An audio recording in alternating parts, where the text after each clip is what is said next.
Hello and welcome to the session, The Journey to Digital, a Manufacturer's Perspective. My name's Jane Moorby and I'm the Marketing Manager at Oxley Group in Cumbria, and I'm also a proud member of the Made Smarter Steering Group. Our company, Oxley Group, is an advanced manufacturer making high specification LED lighting and electronics for the aerospace and defence market.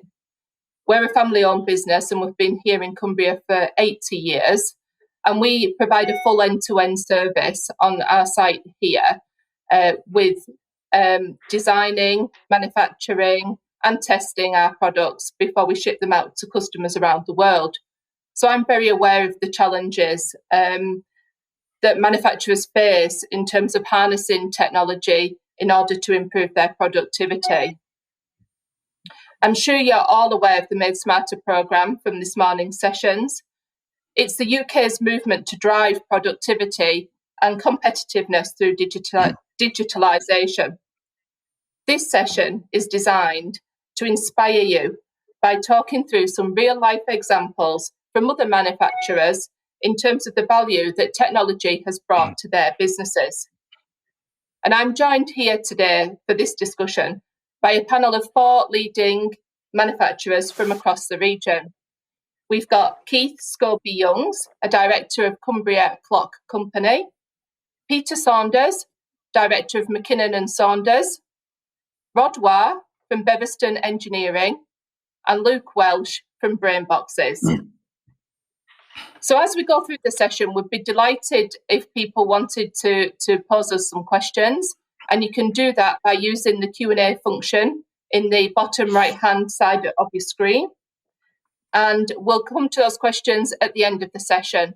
And if there are questions that we don't have the opportunity to respond to, the Made Smarter team will come back to you.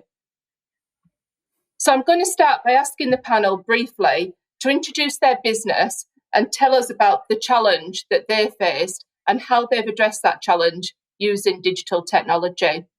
And if we start with Keith, please. Right, I'm one of the directors of the Cumbria Clock Company, and we specialise in the conservation and restoration of church and public clocks. And I've lost the screen now. Oh dear. I'll take it on there somewhere. You're still here, Keith? Yep. Sorry. Yeah. We specialise in the world of conservation and restoration of church and public clocks throughout the UK, and we work worldwide. And obviously it's quite an antiquated business, and we work in that field and really enjoy it. But we realised that there was a necessity for us to kind of bring digitalisation into the way that we work around the country, how we get information from our officers to the engineers, how the engineers then relay that information back to us, and how we generate the necessary conservation reports, etc., etc. And then combining that with the ability to monitor these wonderful old machines, which have been working for 300-400 years. And by doing so, being able to prevent any unnecessary wear or tear occurring, and also reducing on the amount of time that we waste going backwards and forwards to the location, because we can't put the clock tower in our workshop.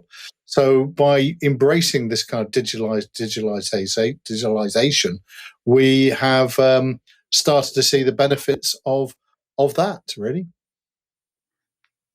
That's great. Thanks very much, Keith. Peter, do you want to give us an overview on your project? Yeah, well, in some respects, our company is in similar kind of respects to Keith's, in that we are kind of a company that have built our reputation on traditional skills. We specialise in making puppets for animation. And so, we made the puppets for Bob the Builder, the original series of Bob the Builder. And we've, not long ago, we've filmed a new series of Postman Pat. So it's in a day and age of computers and computer graphics, we are a bit of an anachronism. In that we still employ people with traditional skills like sculpting and costume making and painting and mold making. But having said that, we really value what new technologies and new digital technologies can bring to the work we do.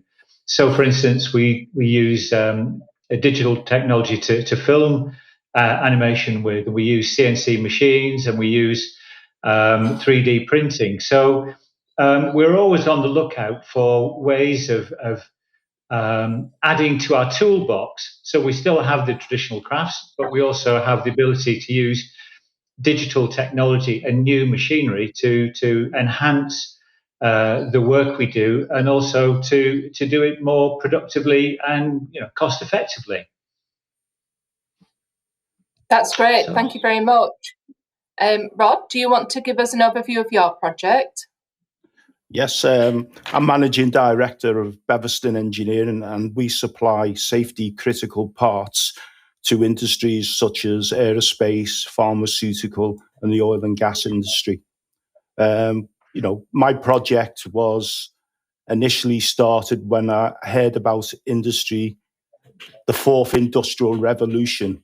And in all my time of running my business, I've only been through the third industrial revolution. And it was the first time somebody had ever warned me that there was an industrial revolution coming along. And I thought I need to look at this and see what it was all about. And I'll be honest with you, my first impression was that it wasn't going to do anything for my business. We're in manufacturing with CNC machines. I think already using state-of-the-art machines. And I'm thinking, well, how can I improve that? And what can I, do to use this fourth industrial revolution principles, apply it to my company and make it better.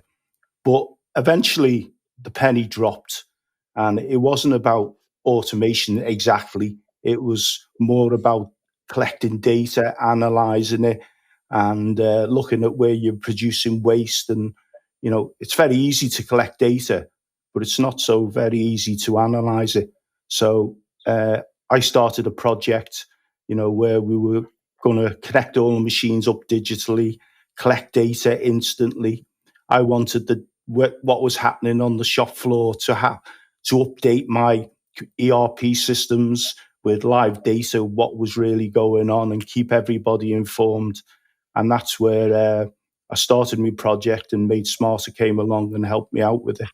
And, it's been a real journey, I can tell you. So, but it's been a good journey at the same time as well. Great. Thank you, Rod. Luke, over to you. Thanks, Jane. Hi, my name's Luke Walsh. I'm the Managing Director of Brainboxes. We're based in the Northwest in Liverpool, near to Speke Airport. Again, a family business. We manufacture industrial electronics. So that's electronics that go inside machines, communicate with the machine somehow or control the machine somehow, and then send that data somewhere. So in many respects, what Rod's talking about, the fourth industrial revolution, is making what we already do glamorous. And so it's been really nice for us as a business to go from a less glamorous perspective to something that everyone's talking about, the fourth industrial revolution, the industrial Internet of Things. So we felt like that we were very well positioned to take advantage of this new revolution. But there's so many aspects to it that we don't know everything. We're very specialist. We know industrial electronics. We know how to manufacture electronics, but we don't know all the other tools that go alongside it. And that's where Made Smarter really came in and really helped us. So we engaged with some of the guys at Made Smarter, Tiernan, Claire, Amy, and they came into the business, and we did a review of the shop floor. And we felt like we knew what was good and what was bad about what we were doing. But they did highlight a number of areas where we could still make some really serious improvements. And one key area for us, which has slowly kind of crept up on us over the last 5-10 years, is labeling of products, which sounds so simple. But over the course of a year, we manually place over 200,000 labels onto products. And so a product might look like this, but it has a number of labels on it. So our R&D team has gone to the effort of designing some really high-tech technology, and the afterthought is, oh, what does it look like? How do we present the product to the marketplace, and how do we actually put the label on the case? And so over the course of the last 10 years, we've been doing more and more labeling of products, and we've got this brilliant automation in part of the factory, but then it gets to a point where we've got to have a lot of manual labor, low skilled and also expensive in that we have to pay for every individual label. We have to manage the process of bringing in labels, placing them on products, labels changing, customers saying, we don't want your label on your product, we want our label on your product. And so it's a really big opportunity. And so we've invested in some printing technology that will print directly onto the case, and so some robotics that will take the cases on and off the printer and allow the process to be completely unattended. And this was totally outside our wheelhouse in terms of expertise.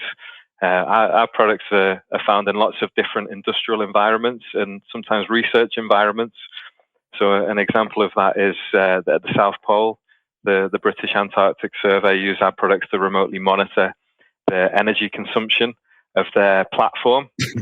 So we felt like we were high tech and advanced, but there was a huge number of areas that we had very little expertise in, and Made Smarter really gave us a huge help in understanding where we can apply all the different types of new technology that are available today.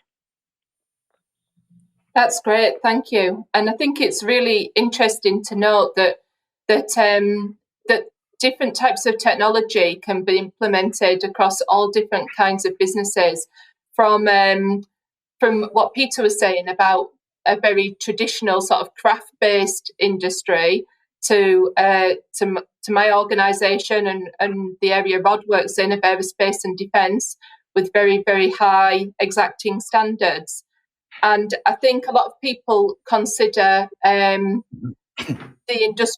fourth industrial revolution to be about robotics, but obviously there's so much more involved than just robotics. And we've heard there about data integration projects and other projects like virtual reality and AI are also part of the fourth industrial revolution. And there's been some really interesting Made Smarter projects in those areas as well.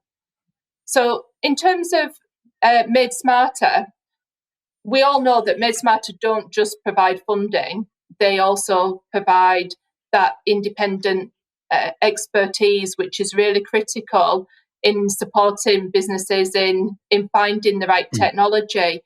Can you just tell me a little bit about how Made Smarter helped in designing and implementing your project? Back over to you, Keith. I think we'd kind of roughed out what we'd already wanted to do, but what Made Smarter did for us was make the whole process of, filling in the forms and getting the information to do that very smooth and very easy. And this was always something I didn't look for funding because I just found reams and reams of paperwork, not my bag really, but they were excellent in the way that they held our hands in those early days and kind of made those connections with us and took us through that stage. And the whole process was really, really enjoyable. And, the way that they've monitored us since then. And whenever I've wanted advice, or whenever we've kind of discussed other projects which could link into what we're doing, they've managed to put me into contact with the people I need to talk to. And it has been, I can't say enough really, that has been a really pleasurable experience, just doing it, and then seeing an idea of yours come to light has been marvelous, I must say. So I can't, I think as an organisation, Jane, what I'm trying to say is it's excellent. I can't sing its praises high enough. And I think that pulls out a really important point that we're all SMEs here, and working in an SME, you don't have a department that have time available to go out and look for funding like some of the huge manufacturers have. It's down to you, isn't it, to do the funding application and to make the project work. So having somebody to hold your hand along the journey and to make it a simple process is really critical. What about you, Peter? Where did you feel that you got that value? Yeah, well, I couldn't agree more, to be honest. We have in the past, I personally have in the past, applied for grants with the Technology Strategy Board, which is now Innovate. We've applied to Innovate as well. We've applied for European grants. And Keith's absolutely right. They're very time consuming, and you can consume reams of paper filling these things in, and whether you're successful or not, it is in the lap of the gods. They can be they can be incredibly time consuming and costly to fill in.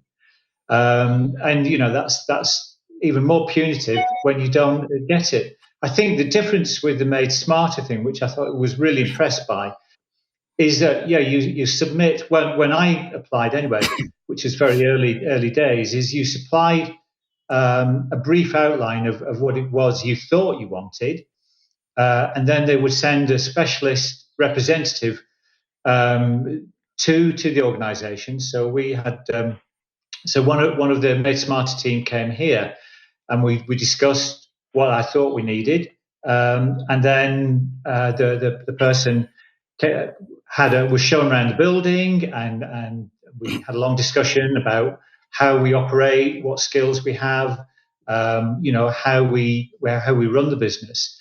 And the application became a slightly different thing. There were things that we weren't aware of, new technologies that we weren't aware of that became, a supplement to our original application. So we didn't have to. It wasn't a kind of an unwieldy process in making the application. We were given assistance with it, and the assistance that we were given actually made for a better application and a more comprehensive application. And that was such a breath of fresh air. It was, like Keith, I think the team there are up for collaboration. They're not prescriptive. They are very, they will come up with suggestions and recommendations. But if it's not for your company, they are not, evangelical about it. I found that approach really excellent. And, like I say, it was a breath of fresh air compared to previous experiences we've had in applying for grants. That's really good to hear, Peter. And I think it's a view that's echoed by a lot of organisations who've been through the process. Rod, where did you find that Made Smarter added the value to your project? Well, I'd like to echo that the process of working with Made Smarter is really easy, so I won't really talk any more about that. But from our point of view, obviously, the financial aid that we got off Made Smarter has really helped, especially this pandemic, where the aerospace side of the industry, of our business, has really taken a dive. And, usually when your company is suffering, the first thing that gets hit on the head is your continuous improvement projects, because you can't finance them. But the money has been really useful for me in carrying on that project. And, in carrying on that project as rewards, because my company is now very attractive to my customers in getting new work, So because of what we're doing, they think it's a really good thing. But it wasn't just the financial side that was important. Also the advice side, and introductions that they've given us. Because as with any continuous improvement project, once you start something, other things crop up and other ideas come to fruition. And, you think, I should be doing this and I should be doing that. And Made Smarter, through some sessions that we had with them, introduced us to the Virtual Engineering Centre in Daresbury, part of the University of Liverpool. And we've now got another project ongoing with them at the moment. It's only in its infancy, or it's related to the quality side of our business. So, and they have funded that with a digital internship. So we've got a student from Liverpool University who attends 1 or 2 days a week and oversees this project, and is overseeing other projects as well. And that's a great help, because I find to do continuous improvement projects and use your own internal staff when they've got their day-to-day job to do is very difficult. So having somebody from the outside leading the project to do that is really helpful. And without our discussions with Made Smarter and our introductions to various other things, we know this wouldn't have happened. So it's more than the financial gain. It's the advice that they give as well, and the connections and networking that they can make happen. So yeah, really good. Great, thank you. I think that's a really, really important point to pull out. Again, as SMEs, we're all so busy in the day job of business as usual that it is hard to set aside the time and resource to do continuous improvement or to improve the business. But we know that there is a huge productivity challenge that we need to address. The other things that Made Smarter do, as you've mentioned there, are to put these interns into businesses. So you've got that extra pair of hands with the skill set to be able to support you in delivering the project, and also to deliver leadership development, which helps them to really embed the changes in an organisation. This isn't just a pot of funding to go and do a project and that's the end of it. It's all about embedding the changes and creating the shift in the organisation to make it happen. How did you find it, Luke? Yeah, I mean, just to come back to one of Rod's points, it's been a very challenging year for many businesses. 12 months ago this week was pretty much most companies' last week in their workplace, unless you're a manufacturer, in which case you had some very challenging decisions to make. I remember that week extremely well. And the last thing on your mind in those situations is, okay, how are we going to improve some processes? You're thinking, how's my business going to survive? How are we going to, make the wage packet at the end of the month? Where's the next sale coming from? But ultimately, what Made Smarter are providing is to save you money, improve your bottom line, increase your quality and your throughput, and get you more customers. So those ultimate aims are extremely important, and it may be even more so in very challenging times like these last 12 months. And so it is important that when you're going through these challenges that you keep in mind that there are opportunities to improve costs, improve performance, and improve quality, even in the midst of a pandemic where many companies are simply thinking of survival. So we have been going through the project for the last year. We've obviously production, people working in a factory, they can't work from home. Many of the staff do work from home, but production we've had to keep in the building. And there was a skepticism amongst the production staff about what a robot would do to their personal livelihoods, and rightly so. But the Made Smarter team were extremely good in helping us understand as a business what the benefit was. And now my production staff aren't saying to me, oh, the robot's taking my job. They're saying to me, can we use a robot there as well? Which is brilliant. And it just changes the attitude completely. And of course, if we were all using the technologies in our industry that we were using 20 years ago, we wouldn't be around today. And so you've got to keep pushing forwards. We've got plenty of other machines that we didn't have 20 years ago. When we started the business, when just after I was born, so I can't speak to it too much, we were hand placing components on PCBs. Now the components, you couldn't possibly hand place them. They're too small. Some of them are too small to see. You have to have a machine to place them. You're no longer competing with the person, in the Northwest, the other company in the Northwest, or the other company in the UK. You're competing internationally. And if you don't do it in your own business, well, one of your competitors will. They will reduce their costs and increase their quality, and your customer's going to go to your competitor. So even in these challenging times, now is particularly the time you need to be thinking about improving processes within the business. And I can't really stress that enough. We've been fortunate in the last 12 months in the end, but all businesses have. 12 months ago today, we were all panicking across the country about what was going to happen.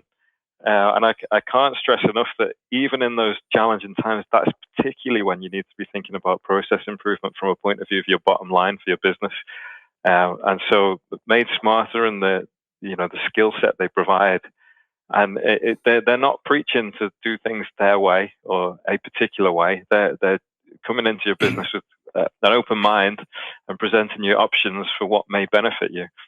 And that was really, really informative for us. We've got no experience with what a robot is, or the kind of printers that we're now using to print these labels on the cases. That's not our core capability and our core area of expertise. And so having a third party giving you an unbiased view was extremely helpful, especially because the team at Made Smarter have done a number of projects across different businesses, and they can clearly relate to, okay, this works well in this scenario, whereas something else works well in another scenario.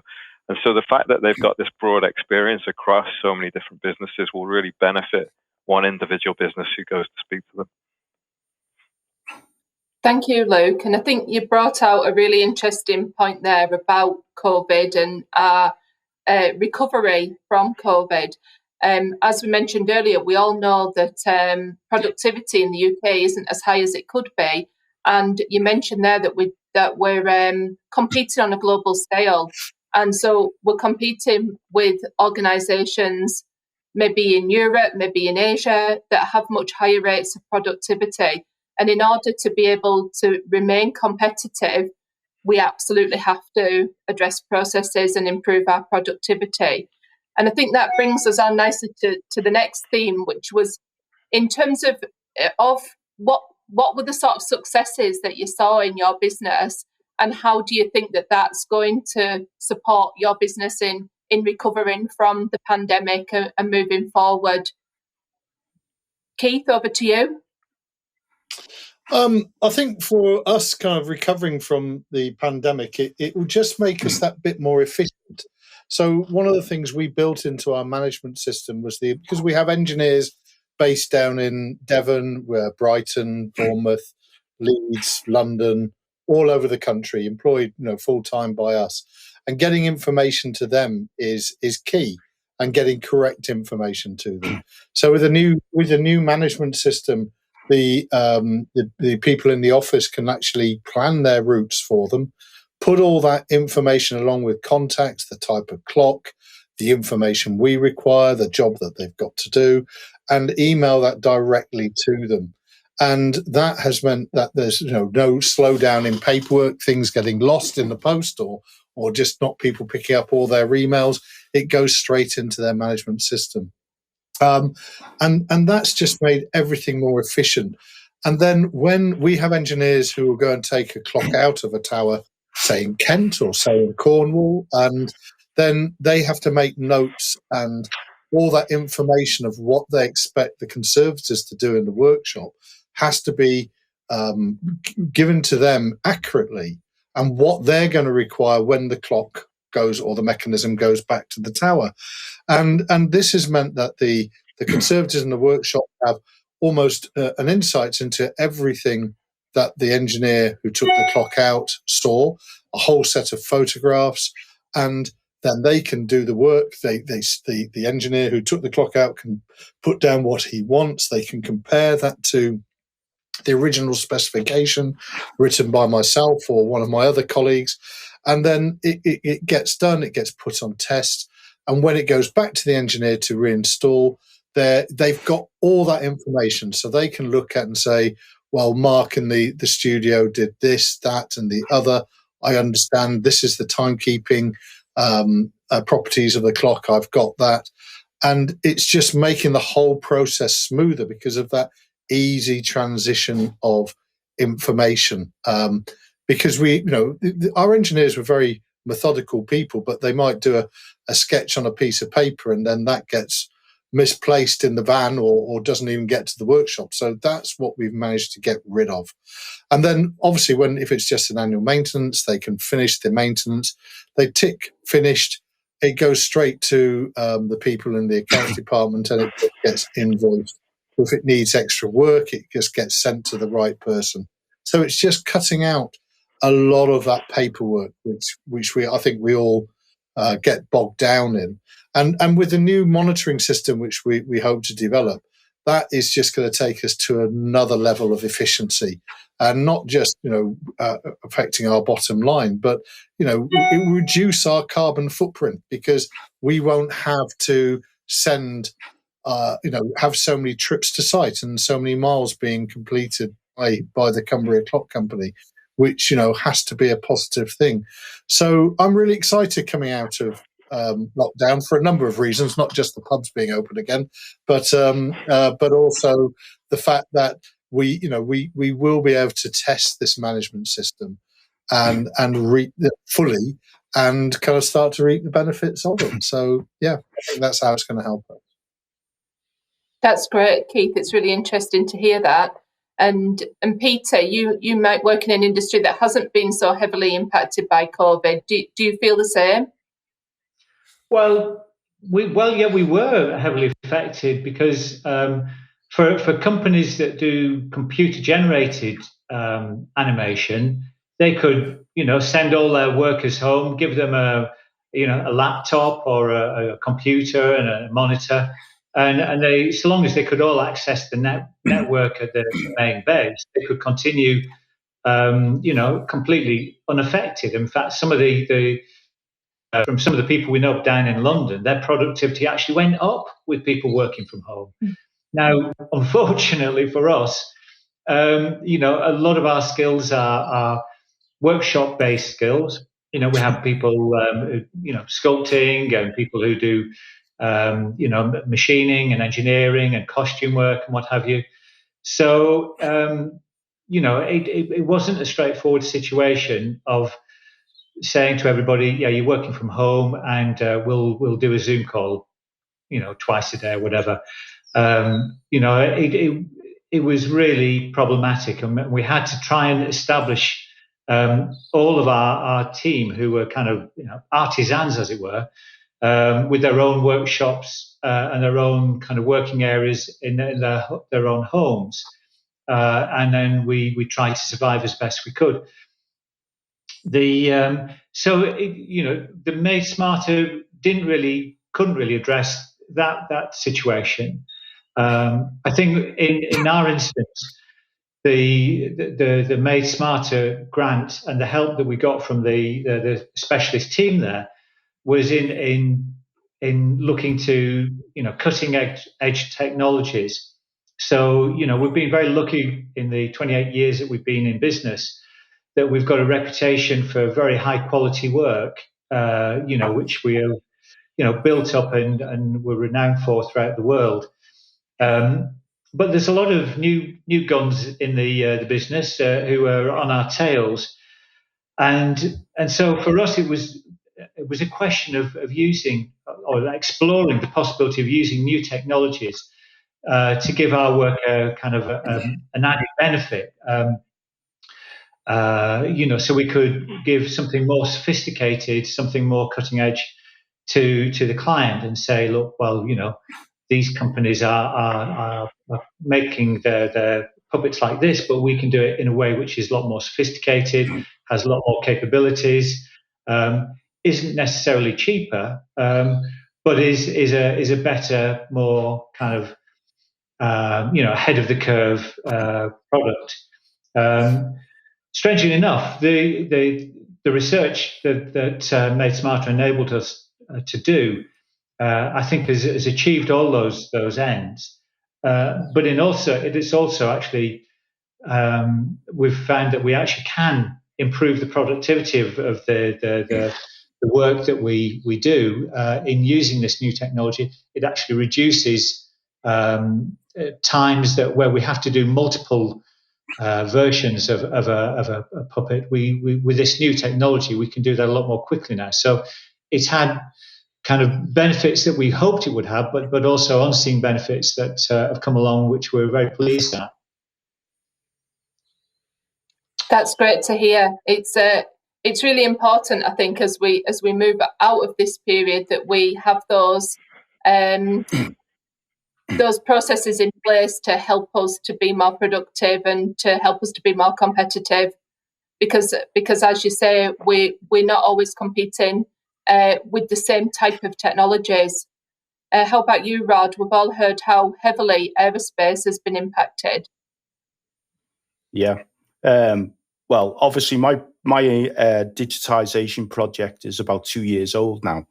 So we were already going at it full belt prior to the pandemic.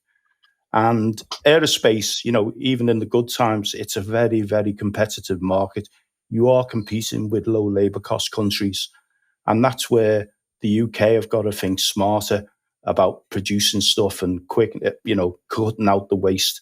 We can't throw people at it, labour, because labour is very cheap in these countries. But we've got to do the smart things to make it more efficient and cut out our waste. And that's what my project is all about, has been highlighting, cutting out the waste. Because, we've been quite a successful company in what we're doing. And you tend to think, well, if you're doing okay, we must be doing something right. But you've got to continually look to change and do things better, because as, people have hinted already, if you don't do it, somebody else will do it. So, you've got to look for new ways of doing things. And once we got into our project and we started introducing some of the measures and some of the processes onto the workshop, we did see an improvement in efficiency, and we did see, quite sizable improvements. And, it's been a real revelation to me, of what you can do and what you can save if you really go at it. And, we've hit the barriers of cultural changes and people not really buying into what we're doing. But, we have seen some real benefits. We haven't finished our project yet. We've still got another maybe 6 to 9 months, hopefully, before it will be fully finished. But I know from that, it won't end there. There'll be something else. There'll be some other new idea to come up with, and that, my business has been hit quite badly by the pandemic, but what we're doing and the savings that we're making, and as Luke already hinted, there's no better time to do it than when your business is down. You can look at your operations. It's the best time to make big changes, and that's what we've done. We've made big changes, and hopefully, I can see a sign of increasing work coming on. Things are looking a bit brighter. And definitely when the lockdown's released, I think there'll be a mini boom and everybody's going to be flying on holiday, hopefully. And that will be good for my business, certainly will. And, we will be in a good position to take advantage of that. My workforce will be even better than what they were, because, I've got a highly trained and skilled workforce who think you can't make them any better, but you can. There's ways of doing things that will improve the process, and not just the workshop. The administration side, the office side, what you're doing. All your indirect activities, they can be improved as well and digitize them. So it's manufacturers tend to concentrate on the workshop because that's where you get your biggest gains. You can get much bigger gains in your indirect operations as well. So look at everything when you're doing it in your business. And, that's what Made Smart has, helped me continue, with their financial help. And during this pandemic, when cash is tight, I've been able to carry on this project. And already, I am reaping rewards of it, and I haven't even finished my project yet. So I'm quite excited about the future, even though probably been through my worst year as a manager, and I've been running my company for 40 years now, and I've seen some massive technology changes. When I took over Beverson, a calculator was a a massive technology invention. A fax machine was marvelous as well. And I've been through it all. I've seen CNC machines replace mechanical machines and center lathes and the old milling machines that I did on my apprenticeship, I used in my apprenticeship. So I've seen some massive technology changes. And all I can see is that adopting technology produces jobs. It doesn't do away with jobs. It produces jobs. Okay, they may be in other areas, but it produces more jobs and makes your company more profitable. So that's, the whole digitization thing is really important, I think, for people to adopt and, use people like Mate Smarter to help you, because they'll give you good advice and, they'll help you along the way and point you in the right direction. I think that's a really positive update. It's really great to hear that. And it's interesting to hear your comment about the savings that can be made in the back office. And I think that's a really critical point for people to keep hold of. It's not only what you can do on the shop floor, it's what you can do in your back office systems as well. And the point you talk about there about waste, I know in our business, waste was very much a hidden problem.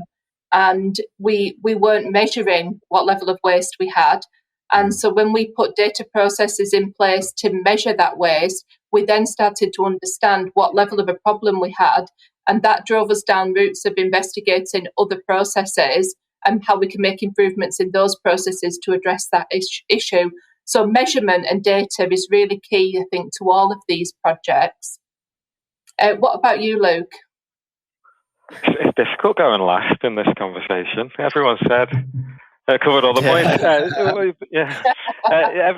Every crisis is an opportunity, right? So this last year has been a huge crisis for many companies. You'd never make a big change when things are going very, very smoothly, because you'd say, why would I break the system that's working for me? But at this point, there's a lot of businesses that are struggling.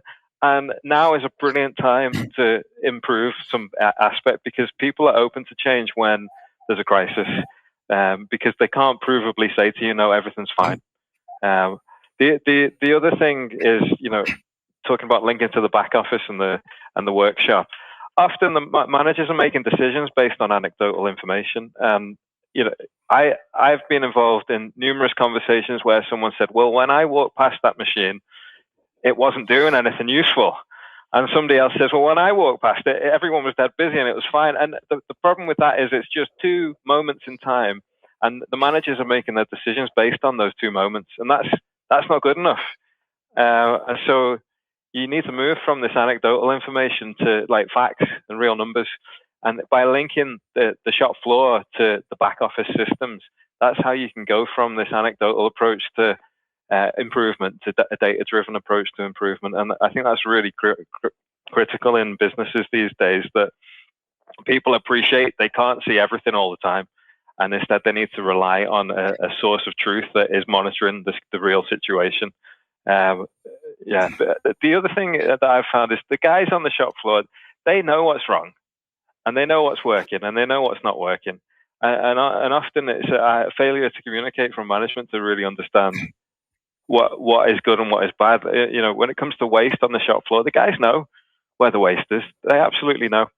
And if it's not being monitored and measured correctly, then management are going to make incorrect decisions about what's really going on. There's nothing worse than implementing a new initiative on the shop floor without any buy-in from the people on the shop floor, because unless you get buy-in from the team, they're going to, it's not that they're going to actively go out of their way to make an initiative fail. It's just they're not going to support you, and it's not going to bring them into the equation, and they're not going to feel ownership of what's happening.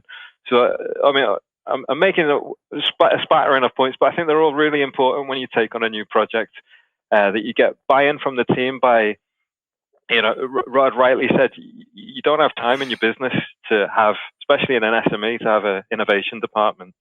And someone whose job it is to go and secure funding and figure out new projects. But on the flip side to that is you need someone who is a part of the team on the shop floor, who owns the project and is a critical person involved in the project. And so Made Smarter will come and give you some fantastic advice, but make sure that it's not driven by the management. Make sure the people who it affects most are the drivers.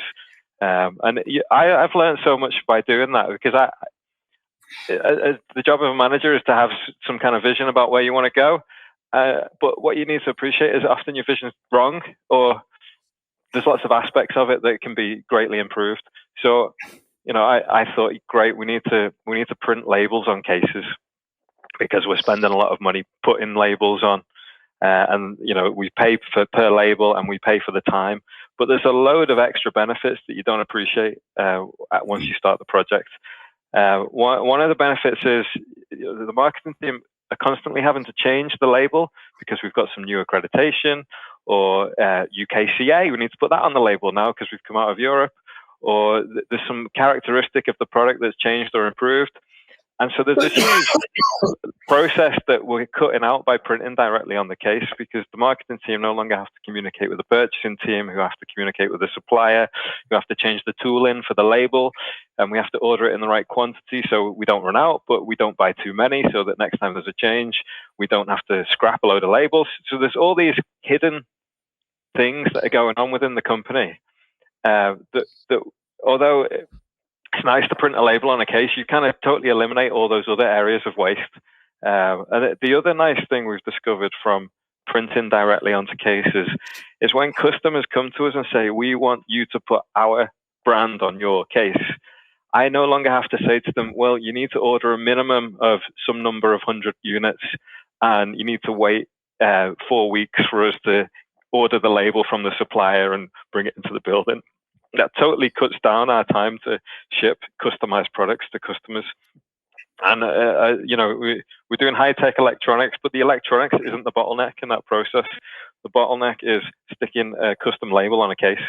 I didn't see all these issues when I thought, wouldn't it be nice to print on cases? But all these extra benefits come out of the process, and your team will be aware of them. And if you get someone within the team who's motivated and wants to take ownership, who's directly related to that area, it brings huge benefits to the business. So, we've like Keith talked about, we've reduced our carbon footprint because we're not getting deliveries of labels and they're not being made in some other part of the country. We've had this brilliant opportunity during the pandemic, like Peter's talked about, of exploring new technology. And like Rod says, every crisis is an opportunity. And, if we can cut out waste on the shop floor, which we've been able to do, that's a huge benefit to the business. So there's a lot of positives. Of course, it didn't go smoothly. Getting machines to talk to each other sounds simple in this day and age. It's not.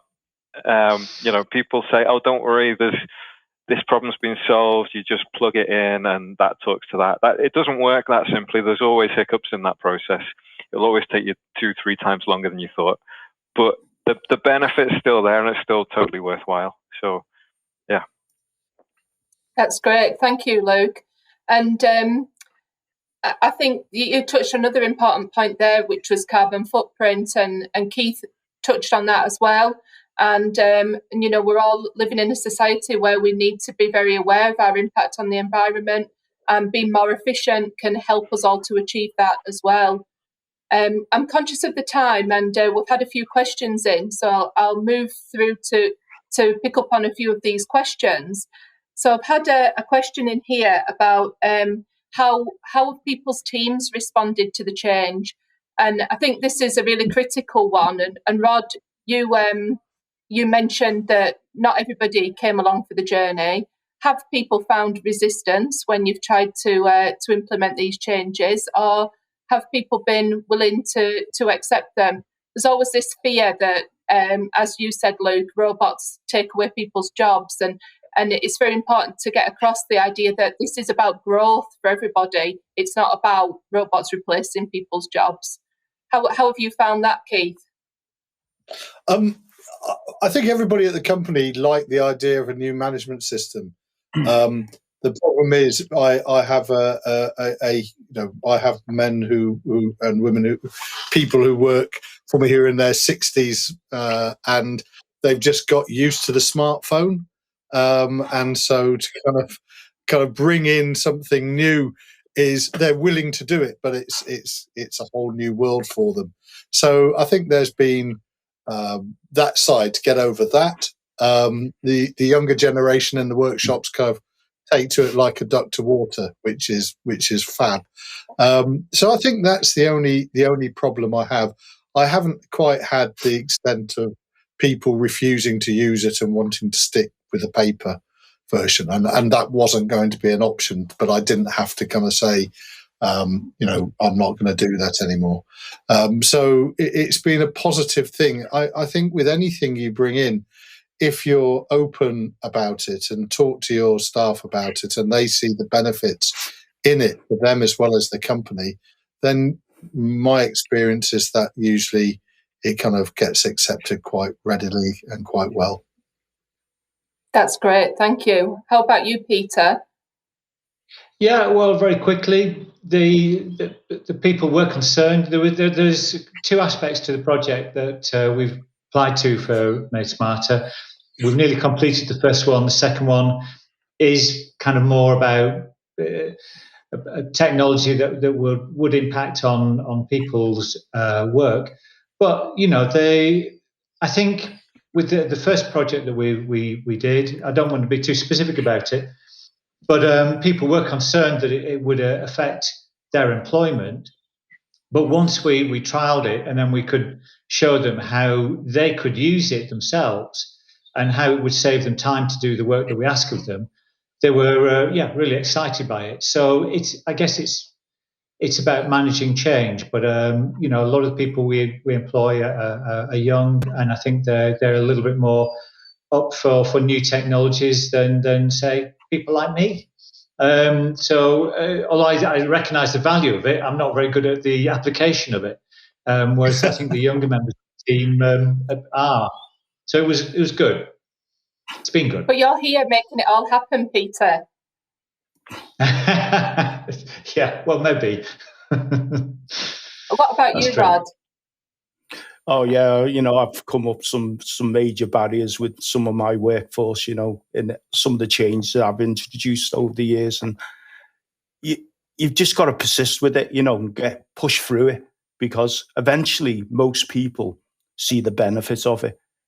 I did have one of my managers from a while ago very seriously come in and say to me, "I think you're going down the wrong path here, Rod. I don't know why you're changing it. It works perfectly fine now." I said, "Yeah, but, we're growing. We need to do things better than this, that, the other." And he did come back to me about a year later and said, "Do you know what, Rod? I was wrong. I appreciate what you've done now. You know what I mean? I can see the benefits." And often people's attitude change when they see the results for the better. And then they're no longer so obstructive to changes in the future. You know what I mean? So it can be hard work. And your most toughest person, you've got to target them to a certain extent and say to them, this is what you've got to do. And even give them certain responsibility and say, I want you to do this and I want you to look after it. And you've got to use all the different ways of conversing people and getting them on your side. But it is tough, and it can make you give up. But as a manager, you've got to push it through. That's a really important insight. You do have to use all the tools in the armory to do that. What about you, Luke? Sometimes it's really important to be stubborn, but it's also really hard to know when you're being too stubborn and you're wrong. So we've introduced changes that have been wrong in the past, and I was kind of emotionally attached to the change, and it took me a while to realize that no, this was not a good idea. We should not do it. So we had to undo it.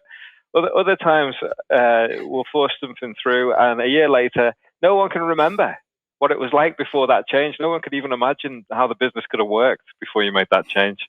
But in all situations, if you can find a quick win, that can often just bring people on board. We did something in a different company where we introduced some kind of monitoring in their system, and their maintenance team was very, very skeptical of us, extremely skeptical of what we were doing. But one of the byproducts of our monitoring, it showed them how busy the night shift was compared to the day shift. And suddenly the maintenance team could schedule their maintenance at night because it became clear how quiet some of the time was at night. Whereas for years they were arguing with the night shift saying, we need to schedule maintenance at night. And the night shift said, oh no, you can't do that, we're too busy. So all of a sudden, the maintenance team went from being very skeptical of us to being our best mates. So if you can get a quick win, that can really help drive you forward, because people can be converted from skeptics into champions of what you're trying to do. And that's what it's all about, isn't it? About converting people to be those champions. And I think we're almost out of time. So just to summarise, we've heard a lot about the kind of support that Made Smarter can give from a funding point of view, an expertise point of view, very much about that hand-holding and collaborative approach that they offer, which I think has been a real theme that we've has come out throughout the session, and the ability to make introductions and be independent, which is really useful to organisations. And very much what's come out for me as a theme is that the importance, as we come out of this period of the pandemic, the need to address processes and address productivity in order to be more competitive, often on a global stage, and to enable our businesses to grow, because at the end of the day, that's what we're all here for, and that's what it's all about. So I hope people have found this session useful and have found this insight useful. And I would urge any manufacturers out there who are thinking about starting on this journey, or are maybe part way through the journey and want some support, to contact the Made Smarter team and access that expertise and support that you can get from them. Thank you very much, everybody. Thank you. Thank you.